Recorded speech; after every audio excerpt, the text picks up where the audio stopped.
Tribuners, sejumlah mahasiswa serbu Polres Buru minta polisi tangkap pelaku usaha tambang ilegal. Mahasiswa Universitas Ikro Buru atau Unikbu yang tergabung dalam inisiator perjuangan ide rakyat atau Inspira mendatangi markas Komando Kepolisian Resor atau Mako Polres Buru Rabu 10 Agustus 2022. Mereka meminta kepada pihak kepolisian untuk menindak tegas para pemasok bahan kimia berbahaya seperti sianida dan merkuri di Kabupaten berjuluk Bupolo itu. Sebab menurut mahasiswa Unikbu ini, aktivitas penambang hingga pelaku usaha serta pengedar bahan kimia berbahaya masih marak terjadi di kawasan tambang ilegal Gunung Botak.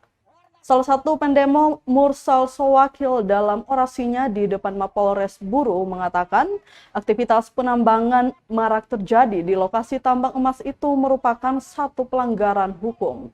Sehingga polisi perlu tangkap sejumlah pemilik tong yang masih beroperasi hingga kini.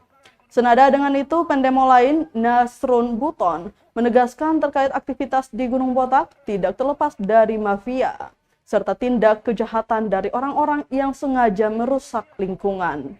Mursal menyebutkan dalam aksi tersebut pihak kepolisian tidak memberikan tanggapan apapun.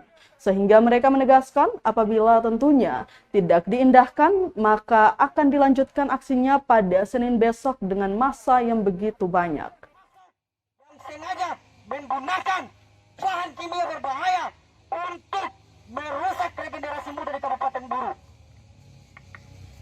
Orang-orang tersebut saya yakin sudah dan barang tentu nama-namanya tidak asing lagi di telinga penegakan.